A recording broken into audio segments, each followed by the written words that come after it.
ब्राह्मण आग का पानी का साक्ष्य धराता है। कोर्ट में अगर दोनों में विवाद हो जाए, कोर्ट में जाएगा आग, पानी जाएगा गवाही देने कि ना हमारे सामने ये साक्ष्य लिए थे, कसम खाए थे, गंगा का कसम, तो गंगा नदी जाए कोर्ट में गवाही देवे कि ना हमर साक्ष्य ले रहे। वो लोग कहते हैं कि संस्कृत देव भाषा है, देवता समझते हैं, तो वो वर वधु को आशीर्वाद देते हैं ताकि सुखी जीवन जी सके।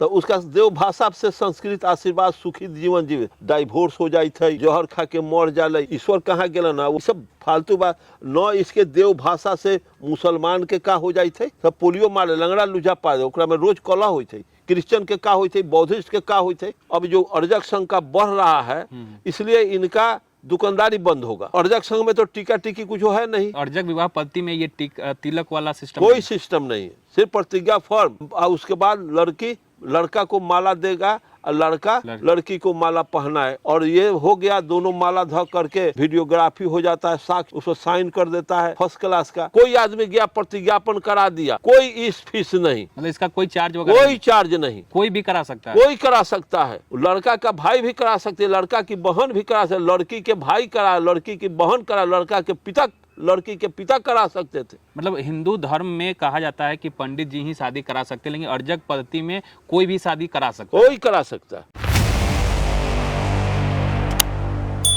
हेलो फ्रेंड्स, मैं गौतम कुमार आप सबको एक बार फिर से अर्जक संघ ऑफिशियल टीवी चैनल में स्वागत करता हूं। बीते 26 तारीख को एक अर्जक शादी कराई गई पटना में, और वो शादी काफ़ी वायरल हो गई और लोगों में चर्चा का विषय बन गया। बहुत सारे लोगों ने इस शादी को सराहा और बहुत सारे लोगों ने शादी पे आपत्ति भी व्यक्त की। तमाम बातचीत हम आज के इस वीडियो में माननीय अरुण कुमार गुप्ता जी से करेंगे, और हमारा जो विषय आज का रहेगा वो पूरा अर्जक पद्धति विवाह को लेकर रहेगा। माननीय अरुण कुमार गुप्ता जी से जानेंगे कि आखिर अर्जक विवाह पद्धति की आवश्यकता क्यों पड़ी, अर्जक संघ से शादी कराना होता है, कैसे कराना होता है, इसके लिए क्या करना होता है, क्या उसके लिए नियम है, तमाम चीज़ों पर आज हम बात करने वाले हैं।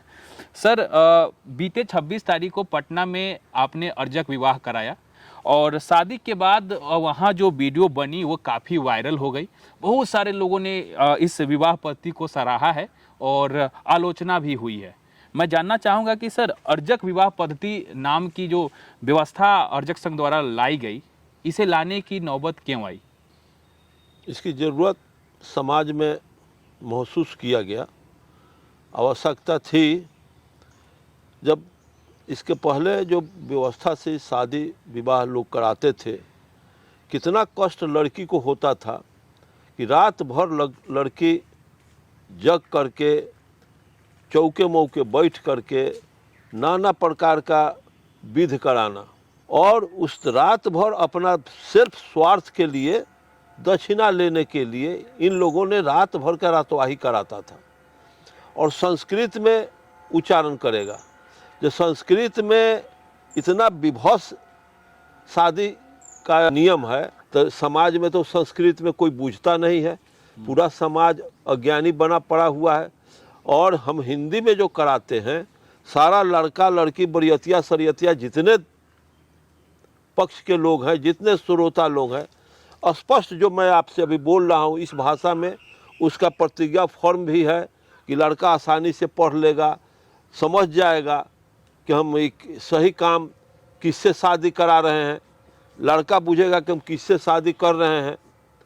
लड़की भी अपना नाम, अपना सारा गांव घर बाप मतारी का नाम, सारा अपना फुल एड्रेस बताएगा। लड़का फुल एड्रेस, मैं इनको पति के रूप में स्वीकार करता हूं, और लड़की कहेगी कि मैं, लड़का कहेगा कि मैं इनको पत्नी के रूप में स्वीकार करता हूं, लड़की कहेगा मैं पति के रूप में स्वीकार करती हूं, और सत्यनिष्ठा के साथ प्रतिज्ञापन करता हूं कि मैं अपने दायित्व को का निर्वाह करूंगा, जीवन साथी हम बन करके वैवाहिक कार्यक्रम को मधुर और अविच्छिन्न बनाने का सतत प्रयत्न करता रहूंगा, चाहे मानव के बराबरी वाले समाज में सदैव योगदान देता रहूंगा।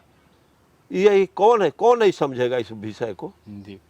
अब ऐसे प्रशंसा का तो है ही है, और ये लोग अब इसमें नुक्ताचीनी करते हैं, इसमें घोई देखते हैं, कैसे इसको बेनकाब करे, कैसे इसका विरोध हो।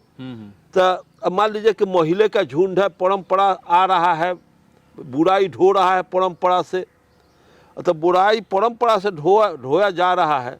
आए जहाँ कर कुटुंब महिलाएं, कर कुटुंब गांव के महिला भाभी लगेगा, कोई कुछो लगेगा, कोई चाची लगेगा, और लड़का को तो इनका जगह टिक दिया तो उस पर भी कमेंट होने लगा। जी। अरे बेवकूफ़, अरे कोई अगर टिकिए दिया तो अर्जक संघ में तो टीका टिकी कुछ है नहीं। मतलब अर्जक विवाह पद्धति में ये तिलक वाला सिस्टम कोई सिस्टम नहीं है, सिर्फ प्रतिज्ञा फॉर्म। अब उसके बाद लड़की लड़का को माला देगा और लड़का लड़की को माला पहनाएगा, और ये हो गया। दोनों माला ध करके वीडियोग्राफी हो जाता है, साक्ष्य उसको साइन कर देता है फर्स्ट क्लास का। अब ब्राह्मण आग का पानी का साक्ष्य धराता है। कोर्ट में अगर दोनों में विवाद हो जाए तो कोर्ट में जाएगा, आग और पानी जाएगा गवाही देने कि ना हमारे सामने ये साक्ष्य लिए थे, कसम खाए थे, गंगा का कसम, रामायण के मनु फलाना के कसम, तो गंगा नदी जाई कोर्ट में गवाही देवे कि ना हमर साक्ष्य ले रहे। ये सब बेहुयात का, ये ब्राह्मणवाद का, और कोई इसके पास कोई आधार नहीं है, कोई बेस नहीं है, टोटल ये फर्जरी बात है। इनका शादी अब जो अर्जक संघ का बढ़ रहा है, इसलिए इनका दुकानदारी बंद होगा। अब जो परंपरा विज्ञान पर आधारित है, हर सत्य चीज का विकास होता है। झूठ हमेशा हरास के तरफ जाता है, झूठ को सहारा चाहिए, सत्य बेसहारा वो अपने आप बढ़ते रहता है। और झूठ को थोड़ा सहारा कम जाएगा, क्योंकि झूठ तो हमेशा सशंकित रहता है कि हम बेनकाब कहीं ना हो जाए, हमको पर्दा चाहिए, तो इनको पर्दा हटेगा तो चिंतित रहेगा कि अब हमारा बेभरम हो जाएंगे, हम पर्दा हमारा ख़त्म हो जाएगा। तो कहने का मतलब है अर्जक संघ को कोई पर्दा की जरूरत नहीं। भाई बहन की शादी करा दे, बहन, और उन्हें गुप्ता काहे पटना में जाके शादी कराए, कोई जरूरत नहीं। मैं तो कह दिया, वहाँ माइक मंच पर कह दिया। यहाँ जितने श्रोता हैं पढ़े लिखे, अगर नहीं कोई कराने के सक्षम तो लड़का अपना फॉर्म भर ले और लड़का प्रतिज्ञा करे, मैं फलाना कुमार, मैं ग्राम फलाना, पिता फलाना, माता फलाना, मैं कुमारी फलाना को, पिता फलाना को, फलाना ग्राम की लड़की को मैं अपने पत्नी के रूप में स्वीकार करता हूँ तथा सत्यनिष्ठा के साथ प्रतिज्ञापन करता हूँ कि मैं अपने पत्नी के साथ समता का व्यवहार एवं आचरण करते हुए वैवाहिक जीवन को मधुर अविच्छिन्न बनाने का सतत प्रयत्न करूँगा। हो गया लड़का का। लड़की भी वही पढ़ेगा कि मैं फलाना कुमारी, फलाना गांव के रहने वाले, मैं फलाना कुमार को, फलाना गांव के फलाना पिता के लड़का है, इनको मैं पति के रूप में स्वीकार करती हूँ और सत्यनिष्ठा के साथ प्रतिज्ञापन की इसके मानव के बराबरी के वाले सिद्धांत के साथ मैं योगदान। बस हो गया, हो गया जी। कोई भी करा सकता है। अब इसको लिटिगेशन लगा के रात भर पेरना, रस, जो पेरने से रस निकलता है, और अर्जक में तो पेरने का मतलब नहीं है। कोई आदमी गया प्रतिज्ञापन करा दिया, कोई इस फीस नहीं, मतलब इसका कोई चार्ज वगैरह, कोई चार्ज नहीं, कोई भी करा सकता है, कोई करा सकता है, कोई करा सकता है, कोई महिला भी करा सकती है। अरे उस घर का लड़का उस घर की बहन कराएगी, सुखित नारायण बाबू भी करा सकते थे, लड़का का भाई भी करा सकते, लड़का की बहन भी करा सकते, लड़की के भाई करा, लड़की की बहन करा, लड़का के पिता, लड़की के पिता करा सकते थे।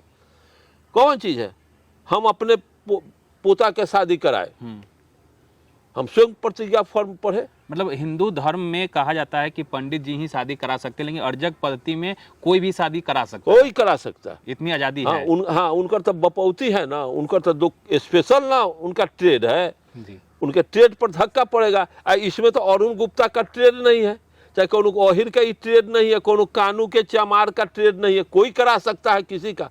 अहिर किसी चमार का, किसी कानू के लड़का लड़की के शादी, चमार किसी कानू अहिर के लड़का लड़की के शादी करा। जैसे राजधारी राम है, SDO साहब का शादी करा दिए, कथी हो गए, बाभन कराएगा तो उसका स्वच्छ लड़का पैदा होगा। अर्जक संघ से कोई चमार दुसादा कानू अहिर करा दे शादी तो सब पोलियो माला लड़का सब पैदा होगा। है हम लोग कराए हैं अर्जक संघ के हजारों शादी, मैं कराया हूँ। हम अपने बेटी भतीजी के शादी 4 गो के कराए, सब नाती नतनी है, सब छक्का मारने वाला है, सब MA BA में पढ़े थे, हम अपने पोता का शादी कराए हैं, जो पोता पैदा हुआ है सब छक्का मारने वाला है। कहने का मतलब है हम पोलियो मार दे, ईश्वर के कसम खाए। सर, आपने कहा कि अर्जक पद्धति शादी की आवश्यकता इसलिए पड़ी कि उसमें काफ़ी लेंदी प्रोसेस है, रात भर शादी कराई जाती है, और सबसे मुख्य बात आपने कहा कि उसमें जो मंत्र उच्चारण होता है वो किसी को समझ में नहीं आता कि वो क्या बोल रहा है। तो कहा जाता है कि वो देव की भाषा है, इसलिए वो कराते हैं संस्कृत में। क्या कहेंगे? देव के भाषा तो कहबे करेगा, देवे बुझेगा ना तो पंडित जी बुझेंगे। कोयरी कुम्हार के अहिर चमार दुसाद के बुझने की जरूरत का है, उसकी खेती बंद हो जाएगा, बुझ जाएगा। अच्छा सर, इसमें वो लोग कहते हैं कि संस्कृत देव भाषा है, देवता समझते हैं, तो वो वर वधु को आशीर्वाद देते हैं ताकि सुखी जीवन जी सके।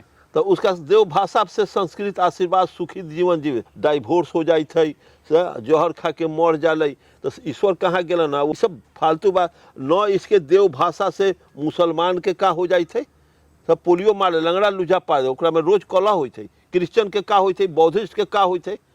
हम न कराए शादी, ईश्वर हमको नहीं आशीर्वाद दिया देव भाषा में, तो कहाँ हम अपना बेटा बेटी के सोटहारी से, चाहे उससे कलह हो रहा है, हमारा पत्नी के साथ कहाँ कलह हो जाए, तोरे मतलब हमारा पतोह पर पतोह में कहाँ शादी हुआ अर्जक विधि से, हमारा बेटा भतीजा भतीजी की शादी हुआ है, तो कहाँ कलह हो थे। देवता के वो अपन रखस आशीर्वाद, देवता अपना पेटी में, हमरा उसकी आशीर्वाद क्या, वो देव भाषा की जरूरत नहीं, अर्जक संघ को उसकी कोई जरूरत नहीं। अच्छा, वो लोग आपने कहा कि अर्जक पद्धति विवाह में वहाँ पे साक्षी जो लोग उपस्थित होते हैं, उनके रिश्तेदार और बहुत सारे लोग होते हैं, वो होते हैं, कुछ लोगों का वहाँ साइन भी होता है, आपने जैसा कि बताया। हाँ। और वो लोग अग्नि को 7 फेरा लेते हैं, मतलब 7 बार घूमते हैं, ताकि उनका जीवन जो है अगले 7 जन्म तक मतलब अच्छा से व्यतीत हो सके। ये भी वो लोग तर्क अरे देते हैं। क्या कहें हम, झूठ को कितना हम खंडन करें। आग के वो 7 फेरा दे तो अगला जन्म तो होता नहीं है। यही जन्म में ज्वर के खाक हो जाए, अगला जन्म तब होता। अभी जो मटेरियल मेरे शरीर में लगा हुआ है, फिर यह मटेरियल फिर आगे सांस सुन के हमारे बाप मतारी भी हमको जन्म देगा, तब 2 जन्म अगला जन्म होगा। अब अभी हमको जला दीजिए तो इराक चला जाएगा, अभी पानी निकल के वातावरण में चला जाएगा, कोनो चला जाएगा प्रशांत महासागर में, कोनो हिंद महासागर में, कोनो अटलांटिक महासागर में। अब वो सब वो पनिया जो हमारे दोसर जन्म हुई थे, फिर पनिया सब कलेक्शन हुई का। नहीं, ढोंग और लबड़ई का कोई ठिकाना है साहब? है अभी जो हमें मटेरियल लगा है, धूल कौन से उड़िया के कुछ सेरा पर चल जाएगा, कुछ देवरिया, कुछ उत्तर प्रदेश, कोई कहीं कहीं चला जाएगा, कोई हिंद महासागर में, बंगाल के खाड़ी में चला जाएगा। अरे ये ढोंग ढकोसला का कोई प्रमाण प्रूफ है? ये ब्राह्मण बात को तो सिर्फ परोस देना है।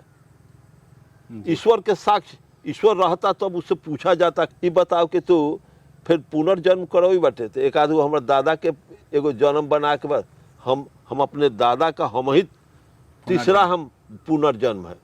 हम अपने दादा का दूसरा जन्म हमारे पिता हुए, हमारे पिता से मेरी पैदाइश हुई तो तीसरा जन्म, तो हमारे दादा का हम तीसरा जन्म, हमारा बेटा हुआ हमारा दादा का चौथा जन्म, हमारा पोता हुआ हमारा दादा का 5वां जन्म। यही जन्म है। जैसे एगो बांस का कोपर बूढ़ा हो गया, पक गया, तो कटा जाएगा, काम में चला जाएगा। अब वो कोपरावा जो दूसर कोपर देगा, वो इसका दूसरा जन्म हुआ, फिर वो तीसरा जन्म करेगा। सेम यही स्थिति है मानव के। फिर वो बांसवा के फट्टा घून लग जाएगा, तो फिर जो घुनवा खा करके राख कर देगा, फिर दूसर जन्म में बांसवा में जतई मिले है। एक बाद भी आप लोग पढ़े लिखे लोग हैं, समझते नहीं है। वो सब 4 to 0 वाला धंधा करता है। क्या इसको वैज्ञानिक ढंग से विश्लेषण तो और करेंगे, उतना सकेंगे नहीं बोलने में। ये सब 4 to 0 वाला धंधा है, कोई जन्म होता नहीं है। जी, अर्जक संघ कहता है कि जो शादी का प्रावधान है वो आप रात में भी कर सकते हैं, दिन में भी कर सकते हैं, जबकि हिंदू धर्म में सिर्फ रात की प्रावधान है। आप लोगों ने ऐसा क्यों रखा है कि दिन में भी कर सकता है? हम लोग दिन में भी करते हैं। रामेश्वर शर्मा हमारे हैं, वैशाली जिला के रहने वाले हैं। उनके लड़का की शादी मैं स्वयं कराया हूँ, ठीक 1 बजे दिन में। का हो गया, कहाँ पोलियो मार ले, लांगड़ा लूझा बहिरा कान्हा उन्हा उ लड़िकावा पैदा भेले न पोता हुनकरा। रे ये सब इतना न भय दे दिए हुए है कि ओकरा भय से आदमी डरे, ओकरा के कोई छोड़ न सके।